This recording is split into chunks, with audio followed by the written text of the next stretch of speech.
विद्यार्थी मित्रांनो, या अगोदर आपण मराठी भाषेचा विकास आणि मराठी वाङ्मय हे म्हणजे कालखंडानुसार कसं मराठी वाङ्मय त्या कालखंडामध्ये ते वाङ्मय कसं निर्माण झालं, मराठी वाङ्मय कसं निर्माण झालं याविषयीचं विवेचन करणारा एक व्हिडिओ आपण टाकलेला होता. मराठी वाङ्मय हा जो विषय आहे विद्यार्थ्यांनी घेतलेला, संत गाडगेबाबा अमरावती विद्यापीठाअंतर्गत मराठी वाङ्मय हा जो विषय घेणारे विद्यार्थी आहे त्या विद्यार्थ्यांना अभ्यासासाठी मार्गदर्शनपर ठरेल अशा पद्धतीचा हा व्हिडिओ आहे. तर विद्यार्थी मित्रांनो, आपण ज्या संकल्पना वापरतो की आम्ही मराठी वाङ्मयाचे विद्यार्थी, काही जण म्हणतात आम्ही मराठी साहित्याचे विद्यार्थी, काही जण म्हणतात आम्ही मराठी लिटरेचरचे विद्यार्थी. तर मग ह्या तिन्ही संकल्पना एक आहे का? म्हणजे साहित्य म्हणजेच मराठी साहित्य आणि मराठी वाङ्मय म्हणजे सारखे शब्द आहे का? मराठी वाङ्मय आणि मराठी लिटरेचर म्हणजे सारखे शब्द आहे का? ह्या संकल्पना संज्ञा म्हणजे व्याख्या. काही त्याचा अर्थ फार वेगळा असा होत नाही. संज्ञा संकल्पना म्हणजे व्याख्या त्याच्या. तर ह्या संज्ञा, ह्या व्याख्या आपण समजून घेण्याचा प्रयत्न करू. म्हणजे साहित्य असंच का म्हटलं जातं? मग साहित्य असा उल्लेख कधी आला, कुठून आला, का वापरला गेला तो? वाङ्मय हा शब्दप्रयोग का केला जातो, तो का वापरला जातो? हा सगळा भाग आपण या भागाला आजच्या या व्हिडिओला आपण समजून घेण्याचा प्रयत्न करू. विद्यार्थी मित्रांनो, आपण मराठी साहित्य असा शब्दप्रयोग करताना आपण मराठी वाङ्मय याच अर्थाने तो शब्दप्रयोग करतो असं म्हटलं तर काही हरकत नाही. पण मराठी साहित्याचा जर इतिहास आपण बघितला तर आपल्या असं लक्षात येतं की इसवी सन 6व्या शतकाच्या पूर्वी आपल्याला साहित्य हा शब्द वापरलेला मिळत नाही. म्हणजे इसवी सन 6व्या शतकापूर्वी म्हणजे भामहापूर्वी 6व्या शतकामध्ये जो भामह झाला होता, ज्याला आम्ही भाषा तज्ज्ञ म्हणू किंवा भाषा पंडित म्हणू, हा जो काही भामह होता, तर भामहाने साहित्य हा शब्द वापरला पहिल्यांदा असं आपल्याला म्हणावं लागेल. त्या कालखंडाचा जर आपण विचार केला तर काव्यचर्चा म्हणजे काव्य म्हणजेच साहित्य असं समजण्यात येत होतं. जर आपण लक्षात घेतलं तर काव्य म्हणजेच साहित्य असं समजण्यात येत होतं. नंतर कालांतराने काव्यचर्चा नाट्यचर्चेवरून वेगळी झाल्यानंतर, म्हणजे काव्यचर्चा वेगळी आणि नाट्यचर्चा वेगळी, काव्यचर्चा नाट्यचर्चेतून वेगळी झाल्यानंतर भामहाने जी संकल्पना मांडलेली आहे बघा, शब्दार्थो संहितो काव्यम असं म्हटलेलं आहे भामहाने. शब्दार्थो संहितो काव्यम असं म्हटलेलं आहे. तर अशी व्याख्या केलेली आहे, शब्दातूनच साहित्याची निर्मिती होणारी आहे वगैरे अशा पद्धतीची. तर हे शब्दार्थो संहितोचेच संक्षिप्त रूप म्हणजे साहित्य मानल्या गेलेले होते असं आपल्याला म्हणता येण्यासारखं आहे. तद्वतच इसवी सन 4व्या-5व्या शतकामध्ये जो काही व्याकरणकार आहे, पाणिनी हा जो व्याकरणकार आहे, तर त्या पाणिनीने सुद्धा सहितस्य भाव, साहित्यस्य भाव म्हणजे जे हितकारक ते सहित समजावे. म्हणजे सहित या शब्दापासूनच साहित्य ही जी काही व्याख्या आहे ती रूढ झालेली असावी.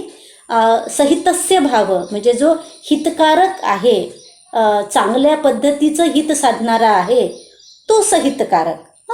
ज्या भावभावना म्हणजे चांगलं मनुष्य जातीचं हित साधणाऱ्या ज्या भावभावना आहे साहित्यातून व्यक्त होणाऱ्या, ते सगळं साहित्य आहे असं त्यांना म्हणायचं होतं. सहभावयुक्त म्हणजे संयुक्त, सहभावयुक्त म्हणजे संयुक्त, तर अशा अर्थाने तो वापरलेला होता. तर त्यांनी जे काही सहितस्य भाव असं म्हटलेलं आहे, म्हणजे जे सहित साधणारे, माणसाचं हित साधणारे पण चांगलं हित साधणारे जे भावभावना आहे त्याला साहित्य समजावं अशा पद्धतीचं जे व्याकरणकार पाणिनी आहे याला जे वाटायचं, आता त्याच्यातूनच एक साहित्य ही संकल्पना रूढ झाली असं आपल्याला म्हणता येण्यासारखं आहे. तर ती कशी रूढ झाली हे बघत असताना आपल्याला अगदी सुरुवातीला भामह याचा जो शब्दार्थो संहितो काव्यम अशा जो काही त्याने, हे म्हणजेच साहित्य, शब्दातून निर्माण होणारे, साकार होणारे ते साहित्य आहे, ते काव्य आहे, असं त्यांना जे म्हणायचं होतं ते.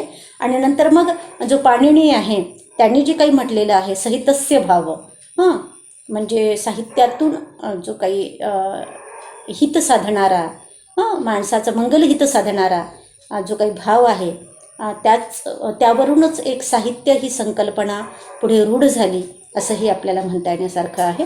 प्रारंभाच्या काळामध्ये काव्य आणि साहित्य हे दोन्हीही शब्द समान अर्थानेच वापरले जात होते.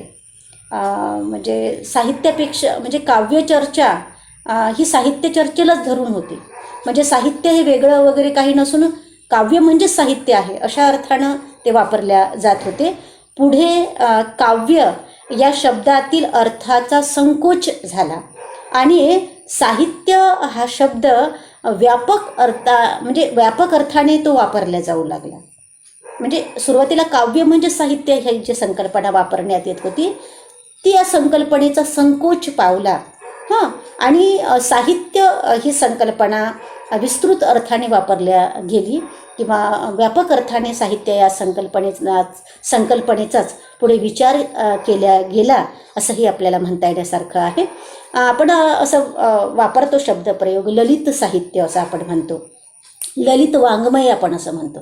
मग ललित म्हणजे काय? मागच्याच भागाला आपण सांगितलेलं आहे की ललित म्हणजे सुंदर आणि लालित्यपूर्ण म्हणजे सौंदर्यपूर्ण.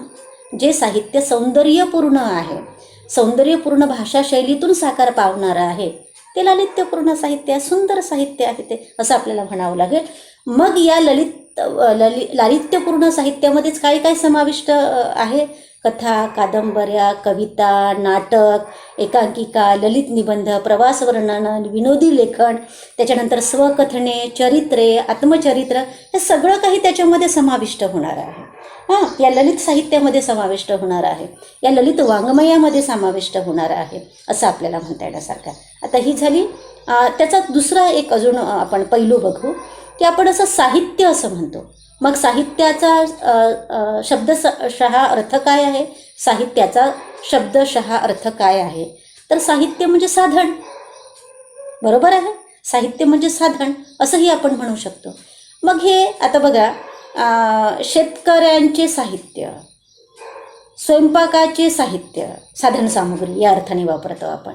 स्वयंपाकाचे साहित्य, त्याच्यानंतर खेळाचे साहित्य, निवडणुकीचे साहित्य, म्हणजे साहित्य कोण्या अर्थाने वापरतो आपण? साधनसामुग्री या अर्थाने वापरतो. मग आता हे शब्दाचे साहित्य किंवा हे शब्दनिर्मितीचे साहित्य असं म्हणू आपण. मग हे कोणते आहे? म्हणजे ज्याला आपण हे साहित्य म्हणू, म्हणजे शब्दातून साकार होणारं जे साहित्य म्हणू. मग शब्दातून साकार होणारं साहित्य, मग ते कविता असू शकते, कादंबरी असू शकते, आत्मचरित्र असू शकते, चरित्र असू शकते, प्रवास वर्णन असू शकते, ललित निबंध असू शकते, बरोबर आहे. अशा पद्धतीचं कुठलंही साहित्य होऊ शकतो. हा सुद्धा एक पैलू आपल्याला साहित्य म्हणत असताना विचारात घेणं गरजेचं आहे. त्याच्यानंतर विद्यार्थी मित्रांनो, आपण वाङ्मय ही संकल्पना वापरतो. आता वाङ्मय ही संकल्पना का वापरल्या जाते? वाङ्मय या शब्दाचा अर्थ काय आहे? बघा, या अगदी ज्याला काय म्हणू आपण, बेसिक लेवलवरच्या संकल्पना आहे. बरेचदा त्या आपण समजून घेत नाही आणि पुढे चालतो, आणि त्या संकल्पना तशाच राहून जातात. त्या बरेचदा आपल्याला कोणी सांगत नाही, कदाचित आपल्याला माहीत असाव्या त्या, म्हणून कोणी सांगत नसावं, किंवा ते तुम्ही समजून घ्यावं म्हणून सांगत नसावं. पण मला असं वाटते तिथपासून सुरुवात केली पाहिजे. विद्यार्थ्यांना ते बेसिक संकल्पनाच समजत नाही बरेचदा. त्यांना जर कोणी विचारलं की बेटा तुम्ही मराठी वाङ्मयाचे विद्यार्थी आहात, तर नेमकं वाङ्मय म्हणजेच काय? तर विद्यार्थ्यांना वाङ्मय शब्दाचा अर्थ सांगता आला पाहिजे. साहित्य का म्हटलं जातं हेही त्याला थोडक्यात जरी सांगता आलं, समजून घेता आला, तरी पुष्कळ आहे असं आपण म्हणू शकतो. तर विद्यार्थी मित्रांनो, आपण मराठी वाङ्मय हा शब्द वापरतो. तर वाङ्मय म्हणजे काय? तर आपण वाङ्मय या शब्दाचा जर संधी विग्रह केला, वाङ् अधिक मय असा. वाङ् म्हणजे वाङ्मय, वाङ् म्हणजे वाक्, वाक् म्हणजे वाणी, जे म्हणजे वाणीतून साकार झालेलं आहे ते वाङ्मय आहे. वाणीद्वारे जे शब्दबद्ध झालेलं आहे ते वाङ्मय आहे. जे साहित्य, जे वाङ्मय वाणीबद्ध झालेलं आहे, जे वाणीतून साकार झालेलं आहे ते वाङ्मय आहे. आता वाणीतून साकार झालेलं आहे म्हणजे बघा विद्यार्थी मित्रांनो, आपल्याकडे जे आपण वाङ्मयाचे प्रकार पाडतो, अलिखित वाङ्मय आणि लिखित वाङ्मय. अलिखित वाङ्मयामध्ये काय येईल, म्हणजे आमची फार मोठी अशी पूर्वापार अशी मौखिक परंपरा आहे, लक्षात घ्या. अलिखित वाङ्मयाला मौखिक परंपरा फार मोठ्या स्वरूपामध्ये प्राप्त झालेली आहे, लागू झालेली आहे असं आपल्याला म्हणावं लागेल. आता मग मौखिक परंपरा काय आहे, गोष्टी आहे, गप्पा आहे, गाणी आहे. म्हणजे दळण दळत असताना जे आमची माय माऊली दळण दळत असताना ज्या ओव्या गाते, जे गाणी गाते, जे अभंग गाते, मुखातून उत्स्फूर्तपणे गाते. तिने काय कुठे पाठ केलेले असतात का, नाही, उत्स्फूर्तपणे गायल्या गेलेली ती मौखिक वाङ्मय. उत्स्फूर्तपणे एखादी कथा सांगते, तिला ती कथा तिच्या आजीनं वगैरे सांगितलेली असते, तिच्या आईनं सांगितलेली असते, ती तुम्हाला सांगते. मग त्याच्यातून काही भाग वगळतो, काही ती हास्य टाकते आणि तुमच्यापर्यंत पोहोचवल्या जाते. म्हणजे केवळ वाणीच्या आधारे मौखिक स्वरूपामध्ये एका पिढीकडून दुसऱ्या पिढीकडे जे साहित्य संक्रमित होते, जे वाङ्मय संक्रमित होते. वाङ्मय म्हणजे वाणीद्वारे सांगितलेलं जे वाङ्मय आहे ते एका पिढीकडून दुसऱ्या पिढीकडे जसं संक्रमित होते, सांगितल्या जाते आणि ती पिढ्या दर पिढ्या टिकून राहते, त्याला मौखिक वाङ्मय असं म्हणतात. आणि बरंचसं हे जे काही अलिखित साहित्य आहे ते मौखिक परंपरेच्या आधारावरच टिकलेलं होतं असं आपल्याला म्हणावं लागेल. परंतु ते साहित्य, ज्याला आम्ही मौखिक परंपरेवर आधारलेलं जे साहित्य म्हणतो, पण पुढे ते लिहिल्या गेलं, मुद्रित केल्या गेलं, त्याला मग आम्ही लोकसाहित्य म्हणायला लागलो, लोकवाङ्मय म्हणायला लागलो. पण अलिखित वाङ्मय टिकून राहावं, ते नष्ट होऊ नये म्हणून ते शब्दबद्ध व्हावं, ते संहित्याच्या स्वरूपामध्ये लिहिल्या जावं किंवा ते लोकसाहित्याच्या स्वरूपामध्ये त्याचं जतन व्हावं म्हणून ते तशा पद्धतीनं लिहिल्या गेलं, ज्याला आम्ही लिखित साहित्य म्हणतो. अलिखित साहित्य मौखिक परंपरेनुसारच एका पिढीकडून दुसऱ्या पिढीकडे संक्रमित झालं ते, परंतु ते नष्ट होऊ नये, ते जतन करून राहावं, ते सांभाळलं जावं म्हणून मग आम्ही त्याला लिखित स्वरूप प्राप्त करून दिलं, त्याला मुद्रित केलं, आम्ही लिहून आम्ही ठेवलं. मग आम्ही त्याला लोकसाहित्य म्हणायला लागलो, आम्ही त्याला लोकवाङ्मय म्हणायला लागलो.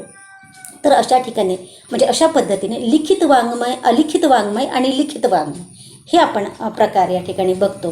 तर विद्यार्थी मित्रांनो, या ठिकाणी आपण हे जे काही आहे म्हणजे जे मौखिक साहित्य आहे ते मौखिक साहित्यच त्याला एक काय म्हणू आपण त्याला, ते शब्दबद्ध गेलं आणि मग आपण त्यांना लोकवाङ्मय किंवा लोकसाहित्य असं म्हणतो. तर अशा पद्धतीने आपण पाहतो की या लिखित किंवा मुद्रित साहित्याचा आविष्कार हा विस्तृत आहे, अवाढव्य आहे असं आपल्याला म्हणता येण्यासारखं आहे. आता एक गोष्ट लक्षात घ्या विद्यार्थी मित्रांनो, आम्ही जसं म्हणतो राज्यशास्त्र आहे, समाजशास्त्र आहे, इतिहास आहे, अर्थशास्त्र आहे, भूगोल आहे, बीजगणित आहे किंवा मग हे जे काही वेगवेगळं साहित्य आहे, हे सगळं म्हणजे सर्वच लेखनाला या आपण मौखिक वाङ्मय असं म्हणू शकतो. कारण हे शेवटी सांगण्यातच आलेलं आहे, हे सगळं वाणीयुक्त आहे, मौखिक स्वरूपामध्ये सांगण्यात आलेलं आहे. त्याच्यामुळे इतिहास असो, राज्यशास्त्र असो, समाजशास्त्र असो किंवा मग अर्थशास्त्र असो किंवा मग बीजगणित असो, इंग्रजी असो, हे सगळं वाणीमय आहे. हे सांगणं कसं आहे, वाणीयुक्त आहे, वाणीद्वारे सांगण्यात आलेलं आहे. आणि मग त्याला लिखित स्वरूप प्राप्त झालेलं आहे. आणि म्हणून आपण हे सगळं या लेखनाला मौखिक वाङ्मयच म्हटलं, वाणीयुक्त वाङ्मय म्हटलं, मौखिक वाङ्मय म्हटलं तर ते काही गैर ठरणार नाही. शब्दाच्या द्वाराच ते साकार झालेलं असतं शेवटी, असंही आपल्याला म्हणावं लागेल. आणि नुसते वाङ्मय म्हटले काय किंवा ललित वाङ्मय म्हटले का. आता ललित म्हणजे काय, ललित म्हणजे सुंदर, लालित्यपूर्ण म्हणजे सौंदर्यपूर्ण भाषाशैलीमध्ये जे वाङ्मय सांगण्यात आलेलं पुढे आपल्याला दिसून येणारं आहे ते ललित वाङ्मय म्हणजे काय, कथा, कादंबऱ्या, कविता, नाटक, प्रवास वर्णने, आत्मकथने, चरित्र, हे सगळे लेखनाचे म्हणजे साहित्याचे वाङ्मयाचे जे प्रकार आहे ते सगळे ललित वाङ्मयामध्ये समाविष्ट होणारे आहे असं आपल्याला म्हणता येण्यासारखं आहे. विद्यार्थी मित्रांनो लक्षात घ्या, भाषेचा उपयोग व्यावहारिक हेतूने विपुल प्रमाणामध्ये होतो. जो भाषेचा उपयोग करतो आपण तो व्यावहारिक जीवनामध्ये विपुल प्रमाणामध्ये करतो. आज तर भाषेचं एक उपयोजित रूप समोर येताना दिसते. भाषा हे तुमच्या उदरनिर्वाहाचं साधन बनू शकते. भाषा हे तुमच्या स्वयंरोजगाराचं साधन बनू शकतो. आपण पाहतो की वेगवेगळ्या दूरदर्शन वाहिन्यांवर जे उत्तम निवेदक असतात, बातम्या देणारे जे निवेदक असतात, त्यांचं भाषा प्रभुत्व फार कमालीचं असतं. तर अशा पद्धतीनं आज आपण रोजगाराच्या संधी मिळून आपण या भाषेकडे बघू शकतो, मराठी भाषेकडे बघू शकतो. मग जाहिरात लेखन आहे, निवेदन आहे, एखाद्या कार्यक्रमाचं संचलन करणं आहे, किंवा एखाद्याला कविता लिहायला आवडतात, एखाद्याला म्हणजे काय म्हणू आपण त्याला, एखादी कथा लिहायला आवडते. हे सुद्धा तुम्हाला रोजगार मिळवून देण्याचे साधनं आहे. म्हणजे व्यावहारिक जीवनामध्ये या भाषेचा उपयोग आपण फार विस्तृत स्वरूपामध्ये करतो. म्हणजे बरेचदा आपल्याला माहिती नसतात की भाषेतूनही आपल्या विकासाच्या संधी आहे, भाषेतूनही आपल्याला स्वयंरोजगार मिळतो, भाषेतूनही आपल्याला आपलं एक करिअर म्हणू, ज्याला आपण आपलं एक स्वावलंबन म्हणू, त्याचा मार्ग आपल्याला शोधता येतो. तो आपण कसा स्वीकारतो ते आपल्या व्यक्तिमत्वावर फार मोठ्या स्वरूपामध्ये ते अवलंबून आहे, असं आपल्याला म्हणता येण्यासारखं आहे. आणि विद्यार्थी मित्रांनो, हा काळ तर स्पर्धेचा काळ आहे, ते पण जीवघेण्या स्पर्धेचा काळ आहे. एकाच गोष्टीवर विसंबून विद्यार्थ्यांना चालत नाही. विद्यार्थ्यांना अनेक पर्याय हाताशी ठेवावे लागतात, अनेक पर्याय हाताशी ठेवावे लागतात. बरेचदा असं म्हणलं जातं की ज्या विद्यार्थ्यांमध्ये कला आहे तो विद्यार्थी उपाशी मरत नाही. तुमच्यामध्ये कला असली पाहिजे, तुमच्यामध्ये म्हणजे असं वैविध्यपूर्ण एक कला तुमच्यामध्ये असली पाहिजे. तुम्हाला भाषेचा अवलंब चांगला करता आला पाहिजे. भाषाकडे सुद्धा तुम्ही एक स्वयंरोजगाराचं साधन म्हणून बघू शकता, एक स्वावलंबनाचा मार्ग म्हणून, किंवा आपल्या व्यक्तिमत्व विकासाचा मार्ग म्हणून सुद्धा तुम्ही भाषेचा विचार करू शकता. एवढं म्हणजे महत्त्वपूर्ण, एवढं गांभीर्यपूर्ण तुम्ही भाषेचा विचार, साहित्याचा विचार तुम्ही केला पाहिजे. त्याच्याकडे केवळ असं संकुचित दृष्टिकोनातून न बघता व्यक्तिमत्व विकासाच्या किंवा स्वयंरोजगाराच्या दिशेच्या माध्यमातून जर तुम्ही बघितलं तर अजून त्याचा तुम्ही चांगला लाभ घेऊ शकाल असं मला वाटतं. तर विद्यार्थी मित्रांनो, आपण असं पाहतो की भाषेचा उपयोग व्यावहारिक जीवनामध्ये विपुल प्रमाणामध्ये होतो. म्हणजे भाषा ह्या भावना, विचार अभिव्यक्त करण्याचं साधन तर आहेच, त्याच्याबद्दल काही वाद नाही. परंतु भाषा हे आपले अनुभव, जीवन जगत असताना जे आपल्याला वेगवेगळे अनुभव येतात, आपल्या जीवनामध्ये ज्या वेगवेगळ्या व्यक्ती येतात त्या वेगवेगळे अनुभव देऊन जातात. आपल्या जीवनामध्ये ज्या वेगवेगळ्या घटना घडतात त्या वेगवेगळ्या घटना आपल्याला काहीतरी सुचवून जातात, काहीतरी सांगून जातात की बाबा जीवन असं असते, तुम्ही अशा पद्धतीनं व्यक्तीचा, घटनांचा, जीवनाचा विचार केला पाहिजे, असंही आपल्याला सांगून जाणारे असतात. तद्वतच ही जी काही भाषा असते ती भाषा देखील ज्ञान विज्ञानाचा आविष्कार करण्यासाठी देखील या भाषेचा उपयोग होतो. ज्ञान विज्ञानाचा आविष्कार करण्यासाठी सुद्धा या भाषेचा उपयोग आपल्याला होताना दिसतो. आणि या सगळ्या वाणी प्रपंचाला वाङ्मय असं म्हटलं जातं. म्हणजे अगदी ज्ञान विज्ञानसुद्धा तुम्ही वाणीच्या आधारे, मौखिक वाणी म्हणजे ज्याला मौखिक स्वरूपामध्ये वाणीच्या आधारे शब्दबद्ध करता, सांगता, ते सगळं काही वाङ्मय आहे. आणि म्हणून वाङ्मय हाच शब्द रास्त शब्द आहे, मूल प्रवृत्तीला धरून असलेला शब्द वाङ्मय शब्द आहे असं आपल्याला म्हणता येण्यासारखं आहे. आणि म्हणून आम्ही मराठी वाङ्मयाचे विद्यार्थी असंच बहुधा म्हणायला पाहिजे. परंतु आपण मराठी साहित्य, जरी आम्ही मराठी साहित्याचे विद्यार्थी म्हटलं तरी ते चुकीचं आहे किंवा गैर आहे असं अजिबात म्हणायचं नाही. उलट आपण साहित्य आणि वाङ्मय हे समानार्थाने हे शब्द वापरतो, हे सुद्धा समजून घेण्याची आपल्याला गरज आहे. आम्ही मराठी लिटरेचर असंही म्हणतो, आम्ही मराठी लिटरेचरचे विद्यार्थी आहे. आता लिटरेचर म्हणजे काय, तर साहित्य, बरोबर आहे. आता आमच्याकडे जवळपास 150 वर्ष इंग्रजांचं राज्य होतं. तर त्या पाश्चात्य साहित्याचा, इंग्रजी साहित्याचा प्रभाव आमच्यावर खूप खोलवर होता. खूप दीर्घ स्वरूपाचा होता आणि म्हणून त्याच्यातून ह्या संकल्पना तयार झालेल्या आहे. लिटरेचर म्हणजे साहित्य असं आपण त्याचा मराठी भाषेमध्ये भाषांतर करून त्याचा विचार करू. त्याच्यामुळे एखाद्या विद्यार्थ्याने लिटरेचर म्हटलं, मी मराठी लिटरेचरचा विद्यार्थी, तर केवळ त्याला शब्दाच्या चिमटीत आपण पकडण्याचा काही प्रयत्न करू नये. तो त्या अर्थानं म्हणतो असं आपण समजून घेण्याचा प्रयत्न केला पाहिजे. परंतु जे काही वाङ्मय हा शब्द आहे, वाणीतून साकार झालेलं साहित्य, मौखिक म्हणजे जे काही मौखिक स्वरूपातलं साहित्य होतं, ते वाणीतून साकार झालेलं साहित्य, वाणीतून अक्षरबद्ध झालेलं साहित्य अशा अर्थाने. आणि म्हणून आम्ही मराठी वाङ्मयाचे विद्यार्थी. हा वाङ्मय हा शब्द मूलप्रवृत्तीला धरून आहे आणि म्हणून वाङ्मय हीच एक रास्त एक शब्द आहे असं म्हणायला काही हरकत नाही. पण तरी देखील आपण साहित्य, लिटरेचर हे सगळे समानार्थ अर्थाने समानार्थाने हे शब्दप्रयोग आपण विचारात घेतो असंही म्हणायला काही हरकत नाही. तर विद्यार्थी मित्रांनो, आपण बरेचदा असं म्हणतो की म्हणजे हे जे काही साहित्य आहे तो जीवनाचा आरसा आहे.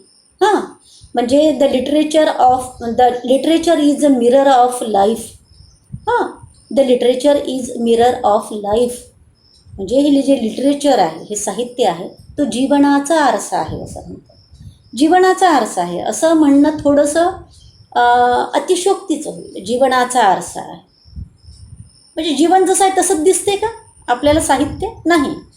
तर जीवनाचं जे आपल्याला आकलन झालं, जीवन जे आपण समजून घेतलं, ते आपण साहित्य कलाकृतीच्या माध्यमातून मांडतो. बरोबर आहे? जे जीवन ज्या लेखकाला, कलावंताला, साहित्यिकाला जे समजलं, जीवनाचं त्याला जे आकलन झालं, जीवन ज्यांना कळले हो, जीवन त्याला जे समजून घेता आलं, ते त्याने त्यांच्या साहित्य कलाकृतीच्या माध्यमातून मांडलं.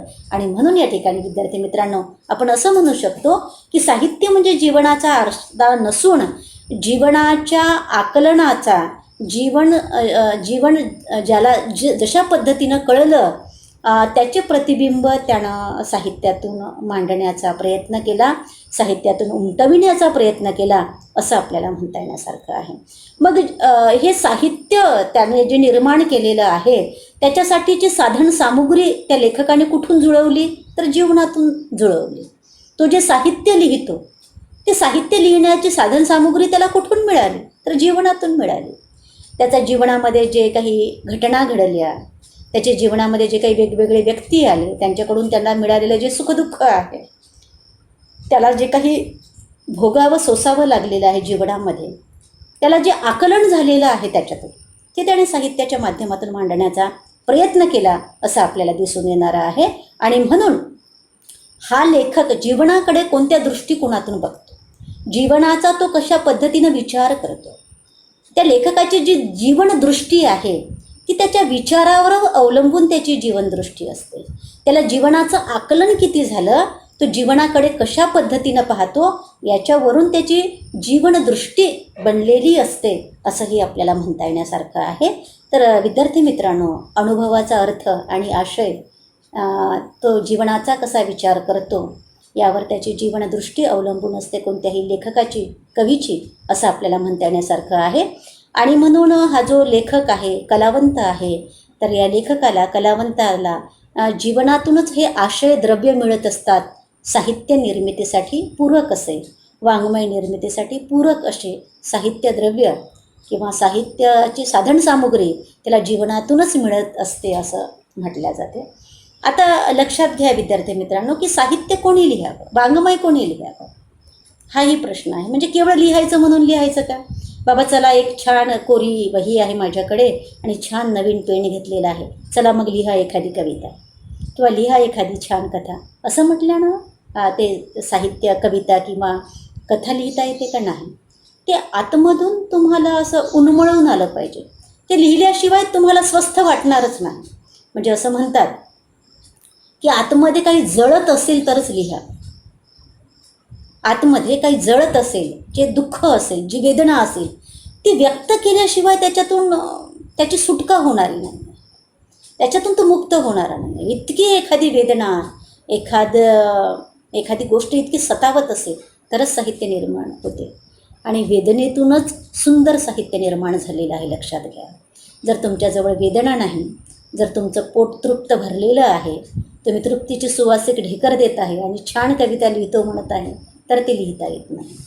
वेदनेतून, दुःखातूनच एक उच्च दर्जाच्या साहित्याची निर्मिती झालेली आहे असं आपल्याला इतिहास सांगतो. आणि म्हणून जर आत काही पेटत असेल, जळत असेल, तरच त्यांनी लिहिण्याचा प्रयत्न करावा. आणि साहित्य हे लिहायला शिकवावं लागतं. ठीक आहे बाबा, शिकवावं लागतं. असं छंदबद्ध स्वरूपामध्ये लिहा, याच्या वृत्त गणमात्राचं हे बंधन टाका आणि मग अशा अशा पद्धतीच्या एक झाल्यानंतर अशा पद्धतीची दुसरी ओळ अशी तयार करा, हे शिकवता येत असेल काही स्वरूपामध्ये. पण आपण असं पाहतो की काही गोष्टी ह्या उपजत असायला पाहिजे. बहिणाबाई चौधरी कोणत्याही शाळेमध्ये गेल्या नव्हत्या, तरीही त्यांनी फार सुंदर काव्य निर्माण केलेलं, मौखिक स्वरूपातलं त्यांचं काव्य होतं. आणि म्हणून बरेचदा जरी म्हटलेलं असेल की प्रतिभा ही प्रयत्नाने मिळवावी लागते, हे जरी मान्य असलं तरीही काही कुवत ही माणसामध्ये असते. एखादा वेगळा पैलू हा माणसामध्ये उपजतरित्या एवढ्या म्हणजे उपजतच तो असतो की फक्त त्याला कंगोरी देण्याचं काम करावं लागते, असं आपल्याला या ठिकाणी वाटतं. तर विद्यार्थी मित्रांनो, अशा पद्धतीनं साहित्य आणि वाङ्मय ह्या संकल्पना आपण समजून घेणं गरजेचं आहे. आपण असं पाहतो की आपण असं म्हटलं की मराठी वाङ्मय निर्मितीत प्रामुख्याने मौखिक परंपरेला महत्त्व दिल्या गेलेले आहे. मुखावाटे उत्स्फूर्तपणे जे बाहेर पडतं, मग ती गाणी असू द्या, गप्पा गोष्टी, कथा, पाळणे, शेतीकाम करतानाची गीते, हे सगळं वाङ्मय आहे, मौखिक वाङ्मय आहे असं आपण म्हणतो. आणि ते शब्दरूप झालं, त्याला शब्दामध्ये जतन करून ठेवण्यात आलं की मग त्याला एक लोकवाङ्मयाचं, लोकसाहित्याचं स्वरूप प्राप्त झालेलं आपल्याला दिसून येते. परंतु मौखिक वाङ्मय हे एका पिढीकडून दुसऱ्या पिढीकडे संक्रमित होत जाणारं असते, असं देखील आपल्याला म्हणता येण्यासारखं आहे. पुढे म्हणजे हे जे काही याच अलिखित वाङ्मय जे मौखिक स्वरूपातून साकार झालेलं होतं, त्यालाच पुढे लिखित वाङ्मयाचं स्वरूप प्राप्त झालेलं आपल्याला दिसून येणार आहे. तर हा सगळा भाग देखील विचारात घेणं आपल्याला महत्त्वाचं आहे. विद्यार्थी मित्रांनो, आपण असं मागील भागामध्ये बघितलेलं होतं की म्हणजे मराठी वाङ्मयाचा इतिहास थोडक्यात पहिल्या व्हिडिओमध्ये बघा, आठवा, तुम्हाला आठवत असेल तर पहिल्या व्हिडिओमध्ये आपण म्हटलेलं होतं की कालखंडानुसार कशा पद्धतीनं वाङ्मय निर्माण झालेलं होतं. अगदी आपण ज्याला म्हणजे 13व्या शतकाच्या पूर्वीचा जर कालखंड आपण म्हटला तर तो महानुभाव पंथाचा कालखंड होता. मग महानुभाव पंथाच्या कालखंडामध्ये म्हणजे त्याच्याही आद्य कालखंड म्हणून जर थोडंसं विचारात घेतलं तर अगदी ताम्रपट शिलालेखापासून शब्दाची निर्मिती कशी झाली, एक एक शब्द कसे निर्माण झाले, वैर, पृथ्वी, हे शब्द कसे निर्माण झाले. श्रावण बेळगोळ येथील शिलालेखावर ते मराठीचा पहिला शिलालेख असं म्हटलं जातं, पण त्याच्या आधी हा 940मधला जो काही कुंडल संगम येथील शिलालेख होता, त्याच्यावर मराठीचं एक वाक्य कसं होतं, हा आपण पूर्व व्हिडिओमध्ये हा सगळा भाग आपण विवेचन केलेलं आहे. याच्यावर त्याची पुनरावृत्ती करू नये. म्हणजे शके 1110मध्ये मुकुंदराजांचा विवेक सिंधू नावाचा हा जो काही पहिला ग्रंथ होता आणि त्याच्यानंतर 12व्या शतकामध्ये जो काही महानुभाव पंथाचा कालखंड होता, हे जे काही चक्रधर स्वामी आहे, गोविंद प्रभू आहे, याने मराठी भाषेच्या, मराठी साहित्याच्या म्हणजे साहित्याचं जतन करण्याचं कार्य किंवा मराठी भाषेच्या अस्मितेचं जतन करण्याचं कार्य जे फार मोठ्या प्रमाणामध्ये केलेलं आहे, मराठी भाषेचं, मराठी साहित्याचं रुजवणूक करण्याचं कार्य जे फार मोठ्या प्रमाणामध्ये केलेलं आहे महानुभाव पंथाच्या संस्थापकांनी, प्रवर्तकांनी आणि त्यांच्या शिष्य परंपरेने जे केलेलं आहे, ते त्या सगळ्या गोष्टीचं तपशीलवार विवेचन आपण बघितलेलं आहे. याच कालखंडामध्ये लीळाचरित्र, स्मृतिस्थळ, त्याच्यानंतर गोविंद प्रभू चरित्र अशा पद्धतीचे फार महत्त्वाचे ग्रंथ निर्माण झालेले आपल्याला दिसतात. तद्वतच सप्तग्रंथाची निर्मिती याच कालखंडामध्ये झालेली आपल्याला दिसून येणारी आहे या महानुभाव पंथाच्या कालखंडामध्ये.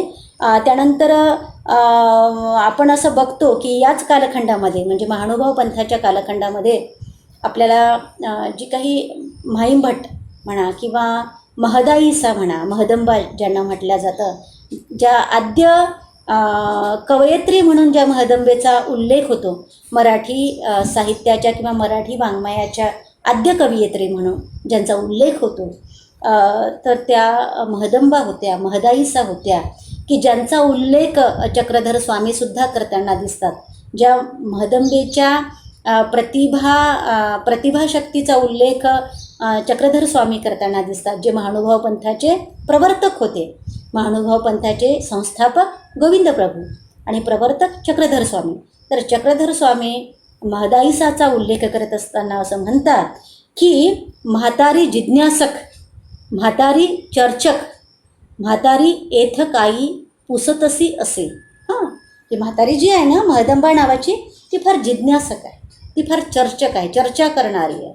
ती सातत्याने इथं काही तिथे पुसत आहे, विचारत आहे ती इथं देखील काहीतरी. तर अशा पद्धतीची त्यांची प्रतिभाशक्ती आपल्या लक्षात येणारी आहे. कोणाची प्रतिभाशक्ती? तर महदंबांची प्रतिभाशक्ती आपल्या लक्षात येणारी आहे. तर अशा पद्धतीनं आपण पाहतो की त्या महदंबेने धवळे लिहिलेली आहे. जे लग्नप्रसंगी गायल्या जातात ती धवळे. त्या महदंबेने मातृकी रुक्मिणी स्वयंवर नावाचा ग्रंथ लिहिलेला आपल्याला दिसून येणार आहे. तर ही महदंबा ही फार प्रतिभावंत कवयित्री होती, जी महानुभाव पंथाची एक शिष्य म्हणून आपल्या लक्षात येणारी आहे. 13व्या शतकामध्ये तर आपण पाहतो की सगळ्या संतांचा म्हणजे 18 पगड जातीच्या संतांची अभंगरचना आपल्या नजरेत भरणारी आहे. अगदी संत नामदेवापासून संत नरहरी सोनार, संत सावतामाळी, संत गोरा कुंभार, संत सेनानावी, संत चोखा महार, त्याच्यानंतर जनाबाई, संत सोयराबाई, बंका महार, त्याच्यानंतर भागूबाई, निर्मळा, हे सगळे संत 18 पगड जातीचे संत ज्ञानेश्वर देखील त्याच कालखंडातले 13व्या शतकातले. आणि यांनी जी अभंग रचना केली त्या कालखंडामध्ये 13व्या शतकामध्ये हे काव्य बहराला आलेलं होतं, असं जे आपण म्हटलं मागच्या भागाला, ते अगदी बरोबर होतं. ते काही खोटं म्हणून नव्हतं. खरंच हे काव्य बहराला आलेलं होतं असं देखील आपल्याला म्हणता येण्यासारखं आहे. मध्ययुगीन कालखंडामध्ये संत एकनाथ, संत भानुदास, संत वल्लभदास, संत चोंभा यांची अभंगरचना मराठीच्या वाङ्मयसृष्टीत भरत टाकणारी होती असं आपण म्हटलेलं आहे.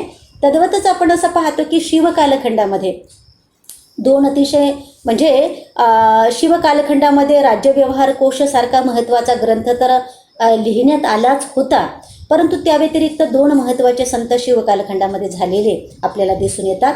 ते म्हणजे शिवाजी महाराजांचे गुरु संत तुकाराम महाराज, की ज्यांचे अभंग इथल्या समाज मनाच्या जिभेवर नाचत होते, ते आमचे संत तुकाराम महाराज. आणि संत रामदास, की ज्यांची अभंगरचना देखील फार सुंदर स्वरूपाची ज्यांची अभंगरचना आहे, ते संत रामदास. आणि त्याच्यानंतर आपण असं पाहतो की हे 2 महत्त्वाचे संत शिवकालामध्ये होऊन गेलेले आपल्याला दिसून येतात. पेशवे कालखंडामध्ये आपण असं पाहतो की पंडिती स्वरूपाचं काव्य म्हणजे मराठी साहित्याचे, मराठी वाङ्मयाचे टप्पे जर आपण लक्षात घेतले तर संत वाङ्मय, पंत वाङ्मय म्हणजे पंडितांनी निर्माण केलेलं वाङ्मय, पंडित कवीने निर्माण केलेलं वाङ्मय. मग जसं मग वामन पंडित आहे, मुक्तेश्वर पंडित आहे, यांनी निर्माण केलेलं ते जे साहित्य आहे ते पंडिती वाङ्मय आहे. ज्याला काय म्हणू आपण, विशेष शब्द सौठव्य, विशेष शब्दाच्या सौंदर्यपूर्ण निर्मितीवरच ज्यांनी भर दिलेला आहे ते त्यांचं पंडिती काव्य. आणि तंतकाव्य हे पेशवे कालखंडाच्या नंतरचं निर्माण झालेलं साहित्य, ते पेशवे कालखंडामध्येच निर्माण झालेलं म्हणू आपण त्याला. की तंतवाङ्मय म्हणजे तुंतुण्याच्या चालीवर, तुंतुणं हे एक वाद्य, त्या तुंतुण्याच्या चालीवर जे गायलं गेलं ते तंतवाङ्मय असं म्हटलं गेलं. जनमानसामध्ये जायचं, त्या तुंतुण्याच्या चालीवर जे काही कवणं गायची, लावण्या गायच्या, अभंग गायचे, पोवाडे गायचे, ते तंतवाङ्मय. आणि त्या तंतवाङ्मयामध्ये सर्वसामान्य जो समाज आहे त्या समाजाच्या जगण्याचं प्रतिबिंब उमटणारं आहे, त्या समाज मनाचं प्रतिबिंब उमटणारं आहे या तंतवाङ्मयातून, असं देखील म्हटलं गेलेलं आहे. तर विद्यार्थी मित्रांनो, आपण असं पाहतो की सर्वसामान्य माणसाच्या जीवनाचे प्रतिबिंब ज्या तंतवाङ्मयामध्ये आपल्याला उमटलेले दिसते ते तंतवाङ्मय पेशवे कालखंडामध्ये निर्माण झालेलं आपल्याला दिसते. म्हणजे बखर, त्याच्यानंतर लावण्या, पोवाडे याचा उगम आपल्याला पेशवे कालखंडामध्ये निर्माण झालेला दिसतो. मग अगदी होणाजी बाळा असेल, परशुराम असेल, त्याच्यानंतर सगणभाऊ असेल, त्याच्यानंतर रामजोशी असेल, हे शाहीर म्हणा किंवा यांच्या लावण्या म्हणा, ह्या पेशवे कालखंडामध्ये निर्माण झालेल्या, साकार झालेल्या आपल्याला दिसून येणारे आहे. इंग्रजांचा कालखंड हा इसवी सन 1818 ते 1900 जवळपास 47पर्यंतचा कालखंड हा इंग्रजांचा कालखंड, जवळपास 150 वर्षाचा कालखंड हा इंग्रजांचा कालखंड सांगण्यात येतो. तर आपण पाहतो की इंग्रजी वाङ्मयाचा मराठी वाङ्मयावर खोलवर प्रभाव झालेला आपल्याला दिसतो. त्या कालखंडामध्ये जे पाश्चात्य लेखक आहे, पाश्चात्य कवी आहे, त्यांचा प्रभावसुद्धा मराठी वाङ्मयावर झालेला दिसतो. मग इंग्रजी जी कवी आहे, शेले असेल, बायरन असेल, किट्स असेल, तर त्यांचा प्रभाव मराठी कवितेवर झालेला दिसतो. किंवा त्या कालखंडामध्ये बुकिश नाटकं लिहिल्या गेली, भाषांतरित नाटकं लिहिल्या गेली. तर हा त्या प्रभावातूनच इंग्रजी साहित्याच्या प्रभावातूनच हे निर्माण झालेलं साहित्य होतं. बुकिश नाटकं, भाषांतरित नाटकं, असं आपल्याला म्हणता येण्यासारखं आहे. कादंबरी, कथा, प्रवास वर्णनं, निबंध रचना हे त्यांच्या प्रभावातून निर्माण झालेले वाङ्मय प्रकार आहे, लक्षात घ्या. इंग्रजी वाङ्मयाच्या प्रभावातून निर्माण झालेले प्रवास वर्णनं, आत्मचरित्र, चरित्र हे सगळे प्रकार आहे असं आपल्याला म्हणता येण्यासारखं आहे. मुळात त्या स्वरूपामध्ये आपलं इथे आधी लेखन झालं. म्हणजे पहिला म्हणजे चरित्रकार आपण म्हाइंभटाला मानतो तशा स्वरूपातलं लेखन झालं. पण त्या संकल्पनेच्या स्वरूपात, म्हणजे त्या संकल्पनेचे उगम, वेगवेगळ्या संकल्पनेचे उगम या इंग्रजी साहित्याच्या प्रभावातून झाले हे आपल्याला मान्य करावे लागेल. तर अशा पद्धतीने आपण पाहतो की मेजर कॅन्डी नावाच्या इंग्रज अधिकाऱ्याने फार महत्त्वाचा मराठीचा व्याकरणाचा ग्रंथ लिहिलेला आपल्याला याच इंग्रजांच्या कालखंडामध्ये दिसून येणार आहे. अतिशय महत्त्वाचे लेखक या कालखंडामध्ये झालेले आहे. जसं ज्योतिराव फुले यांचं साहित्य, महत्त्वाचं साहित्य, ज्याला आम्ही शोषितांचं साहित्य म्हणू, जे काही पीडित वंचित लोक आहे त्यांना आवाज देणारं साहित्य म्हणून ते ज्योतिराव फुल्यांचं साहित्य होतं. ज्योतिराव फुले म्हणा, सावित्रीबाई फुले म्हणा, ताराबाई शिंदे म्हणा, रमाबाई रानडे म्हणा किंवा मग विष्णूशास्त्री चिपळूणकर म्हणा, यांचं साहित्य या इंग्रजांच्या कालखंडामध्येच जन्माला आलं, विकास पावलं असं आपल्याला म्हणता येण्यासारखं आहे. 1950 नंतर वेगवेगळ्या चळवळी निर्माण झाल्या. मग ते डाव्या विचारधारेची चळवळ असू द्या, ज्याला आम्ही माओवादी चळवळ म्हणतो, किंवा मग दलित चळवळ असू द्या.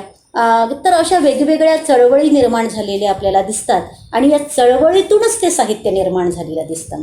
मग दलित साहित्य असेल, मार्क्सवादी साहित्य असेल, ग्रामीण साहित्य असेल, लोकसाहित्य असेल, अशा वेगवेगळ्या प्रकारचं साहित्य निर्माण झालं.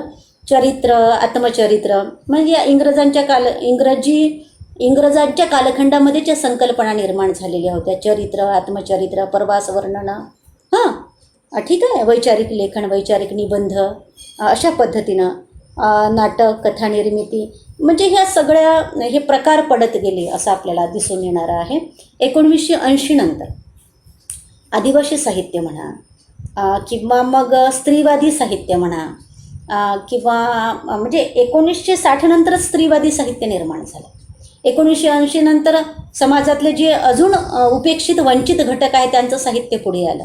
मग भटक्या विमुक्तांचे साहित्य असेल, आदिवासी साहित्य असेल, त्याच्यानंतर मग फार मोठ्या प्रमाणामध्ये मुस्लिम साहित्य असेल, ख्रिश्चन साहित्य असेल, जैन साहित्य असेल, हे साहित्य देखील आपल्याला समोर आलेलं दिसते. म्हणजे याची भर साहित्यामध्ये पडून मराठी वाङ्मयाचा, मराठी साहित्याचा प्रांत अजूनच बहराला आला.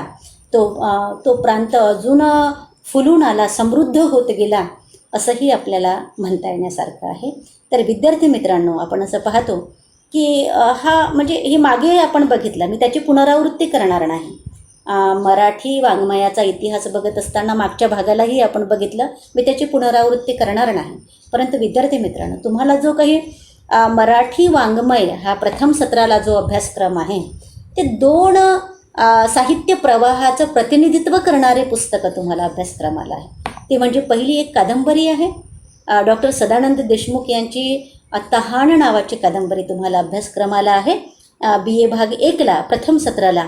आणि दुसरं आहे तुम्हाला अर्वाचीन मराठी कविता, म्हणजे आधुनिक मराठी कविता. अर्वाचीन म्हणजे आधुनिक. तर त्या अर्वाचीन मराठी कवितेच्या प्रथम सत्राला तुम्हाला एकंदरीत 7 कवी आहे. केशवसुतांपासून तर नारायण सुर्वेपर्यंत असे एकूण 7 कवी आहेत. आणि 7 कवीच्या प्रत्येकी 3-3 कविता तुम्हाला अभ्यासक्रमाला आहे.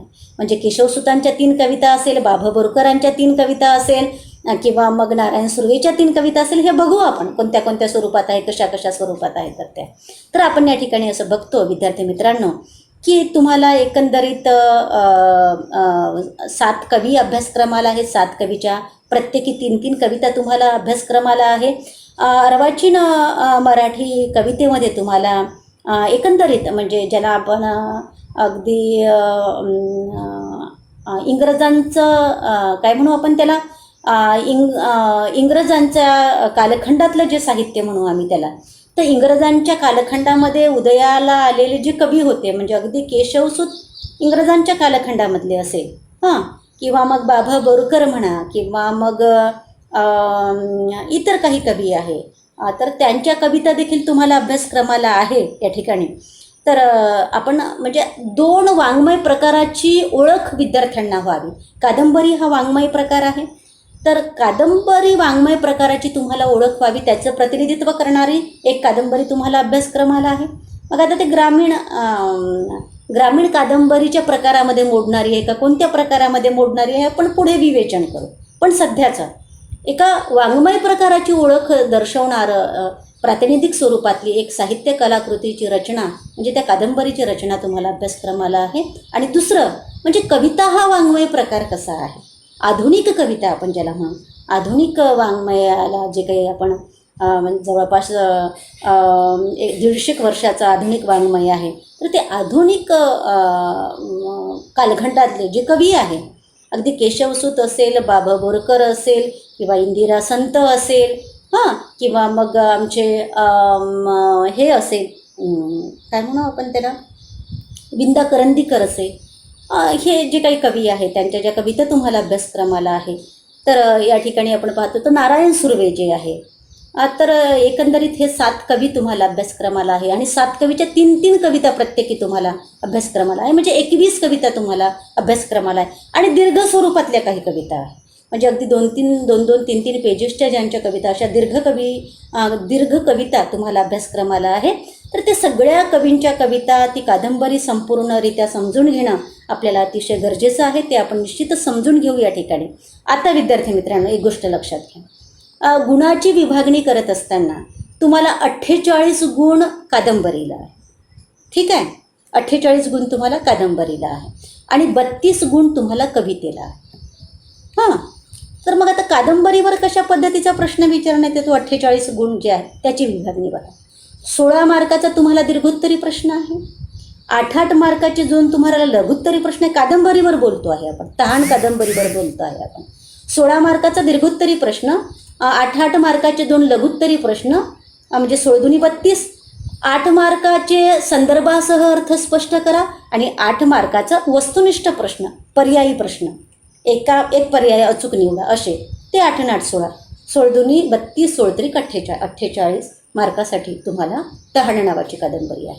आणि हे 32 गुण कसे आहे, तर 8 मार्काचे कवितेवर 2 लघुत्तरी प्रश्न आहे, बरोबर. 8 मार्काचे 2 म्हणजे 16 गुण झाले ते.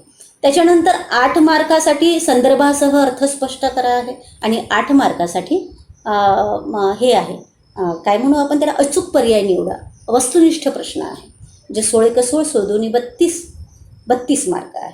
8 मार्काचे 2 लघुत्तरे, 8 मार्काचा वस्तुनिष्ठ आणि 8 मार्काचा संदर्भासह अर्थ स्पष्ट करा, असं 32 गुण कवितेला आहे तुम्हाला. तर विद्यार्थी मित्रांनो, आपण तो सगळा अभ्यासक्रम व्यवस्थितरित्या समजून घेऊ या ठिकाणी. काही तुम्हाला कठीण जाणार नाही, अजिबात कठीण जाणार नाही. आणि मित्र असं म्हणेल तुम्हाला की आपण बरेचदा BA भाग 1ला प्रवेश घेतो, त्याच्यातले विषय निवडतो आपण. खरं म्हटलं तर आपण आपल्याला जे आवडतात तेच विषय निवडायला पाहिजे. आपला मित्र म्हणतो म्हणून आपण तो विषय घेतो का आपल्याला रुची आहे म्हणून आपण तो विषय घेतो, याचा विचार एकदा विद्यार्थ्याने जरूर केला पाहिजे. हां, आपल्याला आवडतच नसेल, एखाद्या मित्रानं आपल्याला म्हटलं असेल बाबा घे विषय तो, म्हणून तुम्ही घेत असाल. वडिलांनी म्हटलं असेल घे बेटा तो विषय चांगला आहे, तुला भविष्यामध्ये उपयोगी पडणार आहे, म्हणून जर तुम्ही घेत असाल त्याला अर्थ नाही आहे. तुम्हाला त्याच्यामध्ये रुचीच नसेल तर तो विषय घेऊनही फारसा काही फायदा होणार नाही. त्याच्यामुळे मराठी हा विषय आणि मराठी वाङ्मय हा विषय हे तुम्हाला जादा गुण मिळवून देणारे विषय आहे, एवढं मात्र मी म्हणू शकते. तुमच्या व्यक्तिमत्व विकासामध्ये भर टाकणारे हे विषय आहे. तुम्हाला स्वयंरोजगार मिळवून देणारे हे विषय आहे. हे बरेच म्हणजे प्रत्येक विषयाला महत्त्व असतं, नाही असं नाही आहे. त्याच्यामुळे मराठी आणि मराठी वाङ्मय फार क्षुल्लक विषय आहे असा तुमचा जर काही गैरसमज असेल तर तो मनातून काढून टाका तुम्ही. हां, मनातून परिपूर्ण काढून टाका तो गैरसमज. आता त्याचा अभ्यास करा, तो थोडासा समजून घेण्याचा प्रयत्न करा.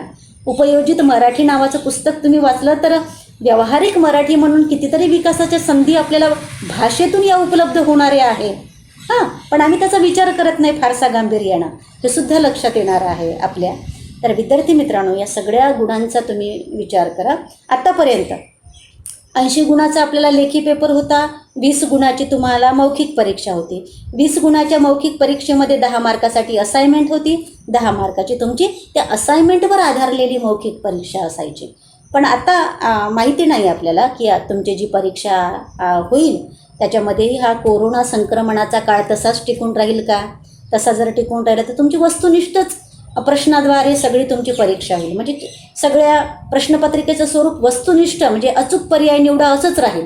पण जर कोरोना संक्रमणाचा काळ संपला, लस आली म्हणजे कोरोना संक्रमणावर लस आली, एखादी औषधं आली असेल आणि सगळं ते वातावरणच सगळं मोकळं झालं आपण त्याच्यातून, विषयच नाही तुमचे लेखी पेपर होणं, काही भागच नाही आहे तो. पण समजा हे टिकून राहिलं तरी अभ्यास आपला कायम ठेवा, सुरळीत चालू ठेवा. कठीण असं काहीच नाही, कोणत्याच विषयाचं कठीण नसते. जर आपण सातत्यानं अभ्यास केला, आपली अभ्यासाची एक लिंक कायमस्वरूपी असली, अभ्यासात सातत्य असलं, वाचनामध्ये सातत्य असलं, समजून घेण्यामध्ये सातत्य असलं, कठीण असं काहीच नाही विद्यार्थी मित्रांनो. कोणताच विषय कठीण नाही. आणि त्याच्यामध्ये तर एखादा समजून घ्या तुम्हाला इंग्रजी जो विषय आहे तो कठीण जातो, त्याच्यामध्ये कमी मार्क्स मिळाले तर तुम्ही जादा गुण या विषयामध्ये मिळवू शकता जे तुम्हाला विषय त्या तुलनेमध्ये सोपे वाटते. मग आता मराठी विषय, मराठी वाङ्मय विषय हे तुम्हाला जादा गुण मिळवून देणारे विषय आहे. म्हणजे बरेचदा आपण इकडची लीड तिकडं भरून काढणं म्हणू ना, हां, तो विषय कठीण वाटते तर हरकत नाही. अभ्यास करूनही तो विषय आपल्याला फारसा अवगत होत नाही, फारसा आपल्याला त्याच्यावर लिहिता येत नाही, हरकत नाही. त्याच्यामध्ये थोडेफार कमी गुण मिळाले तरी हरकत नाही. जादा गुण तुम्ही इकडे मिळवा म्हणजे ते बरोबर तुम्हाला तुमचं पर्सेंटेजचं जे प्रमाण आहे ते व्यवस्थित ठेवता येईल तुम्हाला. तर विद्यार्थी मित्रांनो, हे अशा पद्धतीचा प्रयत्न करणं तुम्ही गरजेचं आहे. या ठिकाणचं विवेचन आपण, आजच्या भागाचं विवेचन आपण या ठिकाणी थांबवू. पुढच्या भागाला आपण जी काही कादंबरी अभ्यासक्रमाला घेणार आहोत, तर ते कादंबरी म्हणजे काय, कादंबरीचे प्रकार कोणते, हा सगळा प्राथमिक स्वरूपातला भाग आपण घेणार आहोत अभ्यासाला आणि नंतर मग कादंबरीला हात लावणार आहोत. तर आजच्या दिवसाचं विवेचन आपण या ठिकाणी थांबवू. ठीक आहे.